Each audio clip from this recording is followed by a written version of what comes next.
We gave your bedroom to your sister's twins, you're an adult. Sleep on the couch, Mom said when I arrived for Christmas with my kids. I said, got it? I drove 6 minutes, checked into a hotel.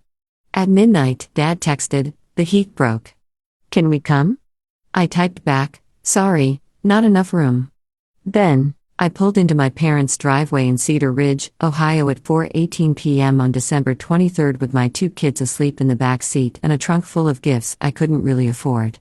Daryl, 7, had his face smashed against the window, fogging it up in slow little clouds. Nora, 4, was hugging her dinosaur so tight its eye was pressed into her cheek. I killed the engine and just sat there for a second, hands on the wheel, doing the mental math I always do before I walk into that house. How long do we stay? How much do I swallow? How fast can we leave if it goes bad? Mom, Daryl whispered, already awake now. Can I go first? In a second, I said. My mouth was dry. My fingers were cold, even though the car heater was still on. The front door swung open before I got to the porch. Mom was there in her Christmas apron, the one that says, bless this mess. Like it's a warning label. There you are, she said. Right, finally. Hi, I said. Kids, say hi. Hi, Grandma. Daryl said polite like he's auditioning. Nora waved without looking up from her dinosaur. Mom's eyes did a quick scan of my bags. Gifts, suitcases, diaper bag, even though Nora isn't in diapers. The extra blanket Nora insists is for emergencies. Then her smile tightened like she was about to hand me a parking ticket. Before you bring all that in, she said, we should talk about sleeping arrangements. My brain took a beat to catch up. What do you mean? I asked. Mom patted my arm like I was dramatic. Well, we gave your bedroom to your sister's twins. You're an adult. Sleep on the couch. The words were said like weather, like she told me it might snow. Daryl's little hand slid into mine. I felt his fingers tremble. Wait, I said. My bedroom. Mom blinked like I was slow. The room you used when you lived here? Yes, I don't live here, I said. Mom tilted her head. You're here now. Nora looked up. Mommy bed. It's fine. Mom said quickly, still smiling. The kids can sleep in the playroom. We set up pallets. I stared at her. I could hear my sister Brooke inside laughing too loud like she could drown out consequences with volume. Mom, I said low. I told you I was coming with the kids. I confirmed 2 weeks ago. And I told you, she replied, Brooke needs space. She's got 3 under 3. You understand? My throat went tight. My hands went numb. My brain counted. 1 couch, 2 kids, 1 exhausted me. 0 respect. Daryl's face went careful. That quiet look kids get when they realize the adults are choosing sides and they're not on the winning one. Can we go see the tree? He asked softly, trying to rescue the moment like it was his job. I didn't look away from Mom. Is that your final answer? I asked. Mom's smile widened. Don't make a scene. It's Christmas. There it was. The reasonable line. That's actually a knife. I felt my pulse in my ears. I didn't scream. I didn't argue. I just nodded once. Got it, I said. Mom exhaled like she'd won. I turned around, walked back down the porch steps, and my kids followed because they've learned my body language better than any adult in my family ever bothered to. Daryl whispered, Are we in trouble? No, I said. We're just not sleeping here. I buckled them back in. My hands were shaking enough that I missed Nora's buckle on the first try. 6 minutes later, I checked into the Fairfield off Route 9 under my own name with my credit card that still had the grocery store receipt tucked behind it. The clerk handed me 2 key cards. Daryl looked up at me like I'd done magic. We have a room, he asked. We have a room, I said. At 12:03 a.m., my phone lit up. Dad, 12:03 a.m. the heat broke. Can we come? I stared at the screen until my eyes burned. My brain counted again. 2 beds, 2 kids already asleep, 1 boundary I'd never held before. I typed back with my thumb steady. Me 12:04 a.m. sorry, not enough room. Then my phone started ringing and ringing and ringing. I'm Tessa. I'm 33. I live in Dayton, Ohio, In a 2-bedroom apartment with thin walls and a neighbor who plays bass at 2 a.m. like it's a civic duty. I'm a medical billing specialist for a clinic network. I work from home 3 days a week. The other 2 days I commute and pretend I'm fine in fluorescent lighting. My ex Mark is 36 and currently pays child support when he can, which somehow always means not on time, but also somehow still includes a new truck. Brooke is 29. Brooke is my mom's favorite, but nobody says that out loud. They just live it. Brooke has twins, Liam and Levi, who are 1 and a toddler. Jace, who is 2 and treated like the heir to a throne. Brooke lives 10 minutes from my parents. She also treats their house like an extension of her own, which my parents encourage because Brooke makes them feel needed in a way I never did once I got divorced. I used to swallow everything because I needed babysitting, because I needed a place to land when Mark skipped payments. Because I needed to believe my kids would have grandparents who loved them. I thought it was temporary. It wasn't. The pattern started small like it always does. Incident number 1, the contribution. 2 years ago, after my divorce, Mom insisted I contribute whenever I visited. Not rent, not a bill, a contribution. You're an adult, she said. You understand how households work.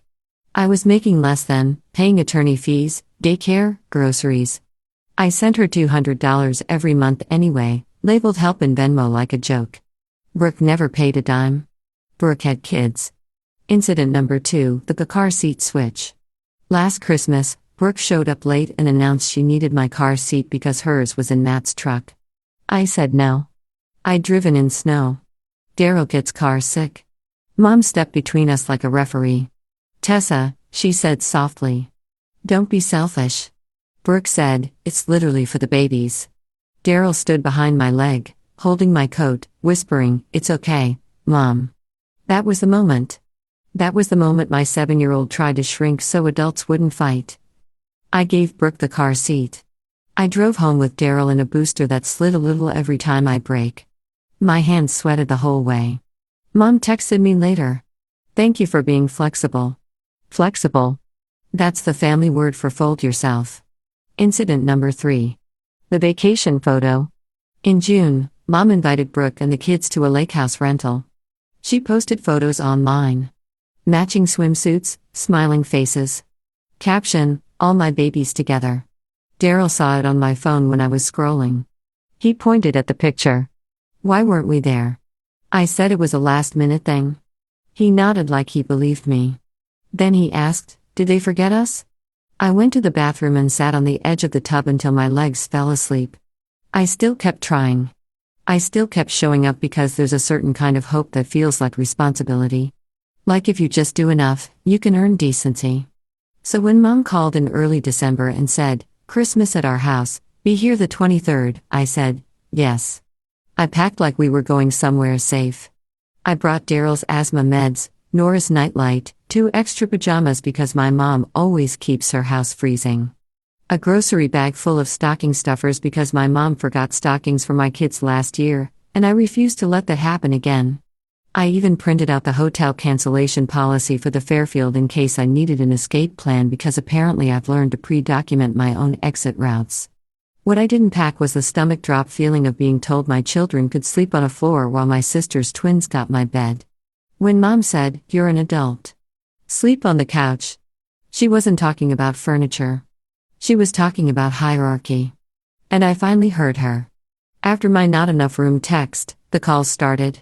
First Dad, then Mom, then Brooke, because of course, I let the phone ring until it stopped. My hands were steady, but my chest felt like it was full of buzzing wires. At 12:16 a.m., Mom texted, Mom, 12:16 a.m. This is ridiculous. It's freezing here. You want us to sit in the cold with babies? I stared at BBs like she typed it in blood, then Brooke. Brooke. 12:18 a.m. Wow. So, you're just abandoning family? Good to know. Dad again. Dad. 12:22 a.m. We can sleep on the floor. Just open the door. I stared at that line. Just open the door. Like my hotel room was their house, too. I didn't respond. At 12:40 a.m., someone knocked. Not a polite knock. A hard, repetitive knock like they were serving a warrant. Daryl sat up in bed instantly, eyes wide. Nora rolled over and started whimpering, still half asleep. "Mom," Daryl whispered. "Who is that?" My mouth went dry again. My hands went cold again. I walked to the door and looked through the peephole. Dad in his winter coat. Mom behind him, arms crossed. Brooke with a baby carrier, face tight like she was the victim here. Matt, her husband holding the other twin looking irritated like he'd been inconvenienced by consequences. Dad mouthed, "Open." I didn't. I cracked the door chain lock length enough to be heard, not enough to be pushed. Dad's voice went low and urgent. "Tessa, come on." Mom hissed. "Don't do this." Brooke bounced the baby carrier like it was a prop. "Seriously, you're going to let them freeze?" I looked at the babies. They were bundled. They were fine. The adults weren't fine because they weren't in control. "Where are you staying?" I asked calm. Dad blinked. "What?" I kept my voice even. "Where are you staying tonight?" Mom scoffed. "Don't play games." "I'm not," I said. "Answer the question." Brooke cut in. "We were going to sleep in the living room, but the heat." "So, go to your house," I said. Brooke's face tightened. "Our heat is acting up, too." Matt finally spoke. "It's not acting up. It's the thermostat. It's cold." Dad's eyes narrowed. "Tessa," I asked again, slower. "Where are you staying if I don't let you in?" Mom's smile appeared thin and practiced. "We figure it out. We just thought you'd be reasonable." Reasonable, another family word. It means obedient without making us feel bad. Daryl's voice came from behind me, quiet and shaky. "Grandpa, are you mad?" That did something to me. That hit a place that's been bruised for years. Dad looked past me into the room like my child was background noise. "We need to come in," he said. I looked straight at him. "No." Mom's eyes flashed. "So, you let your children sleep warm, but not us?" I didn't raise my voice. "You chose my children sleeping on the floor at your house." Brooke snapped. "They would have been fine." Daryl made a small sound like he was trying not to cry. I felt my jaw lock. "Go to a hotel," I said. "There are 3 within a mile." Dad's face went red. "Those cost money," I nodded. "Yes, they do." Mom stepped closer as if she could push her way through the chain with guilt alone. "We're your parents and I'm a parent," I said. "My kids are asleep. This is their room tonight." Brooke's voice rose. "You're being selfish." I didn't take the bait. I just asked. "Brooke, what room number are you in at Mom's house right now?" She blinked. "Throne." "What? What room are you in?" I repeated.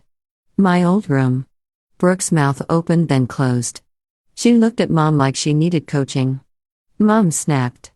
"Don't do this at midnight. Let us in." I could feel my heart pounding, but my voice stayed flat. "No." Dad reached for the chain, not grabbing it, but touching it like a warning. That's when I stopped arguing and started documenting. I lifted my phone and hit record. Dad froze. Mom's eyes widened. Brooke's face went furious. "What are you doing?" Mom demanded. "Recording?" I said. "Because you're at my door with babies at midnight trying to force your way into my room." Dad's voice dropped. "Turn that off." "No," I said. "If you want to talk, we can talk in the morning in the lobby without my kids being scared." Brooke shifted the baby carrier harder like she wanted the baby to cry on cue. Mom's tone turned sweet, which is always how you know she's about to go for the throat. "Tessa," she said softly. "You're going to regret this." I stared at her and nodded once. "Maybe, but tonight I'm not opening this door." Dad's face hardened. "So that's it." "That's it," I said. And then I did something that felt small but wasn't. I slid the deadbolt fully into place. I shut the door. I turned off the hallway light. Behind the door, I heard Brooke's voice sharp. She always does this. She makes everything dramatic. Dad knocked once more hard. Then finally, footsteps. Daryl whispered, "Are we safe?" I sat on the edge of the bed and put my hand on his hair. "Yes," I said. "We're safe." My phone buzzed again at 10:07 a.m. "Dad, 10:07 a.m. If something happens to your mother because of this, that's on you." I stared at that text until my eyes burned. Then I opened a notes app and started a timeline. 12 and 2/3 4:18 p.m. arrived at parents. 4:27 p.m. told, no room. Kids on floor. A 4:41 p.m. left. 4:56 p.m. checked into Fairfield. 12:03 a.m. dad text heat bro. Can we come? 12:04 a.m. I responded. Not enough room. 12:40 a.m. they arrived at hotel door. I took screenshots of every message. I made a folder called Christmas 2025. And for the first time in my adult life, I didn't try to fix their feelings for them. At 8:12 a.m., I woke to 10 missed calls and a voicemail from mom that started with a sigh and ended with, "You've embarrassed us." Daryl watched cartoons with the volume low, like he was trying not to take up space. Nora lined up tiny hotel shampoo bottles like they were a family. I went down to the lobby with coffee and my phone in my hand. Mom and Dad were already there, standing by the front desk, cornering the clerk. Her name tag said Kim, and she looked trapped. Mom spotted me and put on her public face. "There you are," she said, loud enough for Kim to hear. "We were worried." Dad's voice was tight. "We need to talk." I didn't step closer. I stayed 6 feet away. Kim glanced at me, eyes asking, "Are you okay?" I held up my phone, not recording yet, just holding it. Mom's smile flickered. "Don't be dramatic." "I'm not," I said. "I'm being clear." Dad clenched his jaw. "You can't just deny your parents shelter." I answered calmly. "You denied my kids' beds." Right then, Brooke walked in, pushing a stroller like a battering ram. Matt followed with a bag that looked like it came from my parents' pantry. Brooke's eyes hit me like I'd stolen something. "Oh, good," she said. "The hotel princess came down." Mom turned to Kim instead of me, like she could recruit the building. "Can you tell her that family members can stay in the room? We're her parents." Kim blinked. "Ma'am, only the registered guest can authorize additional occupants." Mom's mouth tightened. Dad tried again, softer. "Your mother was up all night. She's exhausted." I nodded. "So were my kids." Before I left, Mom stepped closer. "Tessa, you're teaching your children to be cruel." It landed because it was meant to. I didn't flinch. "I'm teaching them," I said, "that people don't get access to us by hurting us first." Brooke scoffed. "We didn't hurt you. You're just sensitive." "Okay," I said. Then I turned slightly so Kim could hear every word. "Kim, I need this clear. These people are not invited to my room. If they try to go upstairs, please call security." Kim's expression shifted. Professional, firm, almost relieved. "Yes, ma'am." Mom snapped. "Excuse me." Dad stepped forward. "Don't do this." Brooke's voice went sharp. "Are you seriously going to get us kicked out of a hotel?" I looked at her. "You're not guests here." Mom's voice turned sweet the way it does right before it goes mean. "So that's your plan? Punish us?" "No," I said, "protect my kids." Dad's face reened. "You owe us respect." "Respect isn't a cover charge you pay to be mistreated." Brooke leaned in, eyes bright with anger. "Fine. Enjoy your little hotel. Don't come back to the house." I nodded once. "Okay," Mom blinked, thrown by how easily I accepted it. Then Dad said the line that made the lobby go quiet. "You're an adult," he said louder. "You don't need help, Brooke does." Even Kim's eyebrows lifted. A man by the coffee station stopped moving like he'd been turned off. Mom realized too late that Dad had said the quiet part out loud in public. I didn't gloat. I just said, calm as the door closing. "Then Brooke can take care of you." Mom started panicked. "Tessa, this time I hit record." "Say it again," I said softly. "Say Brooke needs it more. Say my kids don't." Mom's eyes flashed. "Turn that off." "No," Brooke snapped. "You're insane." I didn't argue. I opened my notes app and read from my timeline out loud in front of witnesses and the front desk. 4:27 p.m. told my children to sleep on the floor. 12:40 a.m. came to my hotel door with babies and demanded entry. 10:07 a.m. texted me, "If something happens to your mother because of this, that's on you." Dad went pale. Mom's mouth opened and closed, searching for a version of reality where those texts didn't exist. Kim said evenly, "Ma'am, if you feel unsafe, we can call the police to have them trespassed." Mom snapped. "This is a family matter. Kim didn't budge. This is a hotel property matter. That was the difference. A system that wasn't emotional and wasn't negotiable. Mom grabbed Dad's sleeve. "Let's go," Brooke hissed. "You're going to regret this." I looked at all three of them. "I already regretted it," I said. "For years." Then I did the irreversible step. I opened my bank app and canceled the auto transfer labeled "Help" to my mother. $200 a month gone. I screenshotted the confirmation. I sent one message to the family group chat. Mom, Dad, Brooke, Matt, Aunt, cousins, the whole peanut gallery. Me, 9:01 a.m. We won't be staying at the house. Please don't come to our hotel again. Future communication needs to be in writing. My phone exploded immediately. Mom, call me. Dad, this is disrespectful. Brooke, lol. Aunt Linda, it's Christmas. Be the bigger person. Cousin Jeff, what happened? I didn't answer any of it. I went back upstairs. Daryl looked up. Are we going to Grandma's today? I sat beside him and kept my voice gentle. No, we're doing Christmas here. Nora clapped. Hotel Christmas. Daryl hesitated. Are they mad? Yes, I said. And that's okay because I was done negotiating for basic dignity. We did Christmas morning in the Fairfield like it was a tiny alternate universe. A plastic lobby tree with bent branches. One gold ornament that said joy like a dare. Daryl tore into a Lego set and started building immediately. Shoulders finally relaxed. Nora put on her sparkly shoes and marched across the carpet like she was practicing being brave. At 10:37 a.m. there was a knock. My stomach dropped. I checked the peephole. Not my parents. A staff member with a tray. Room service, she said brightly. Someone sent hot chocolate and cookies for the kids. On the tray was a card from Grandma and Grandpa in Mom's handwriting.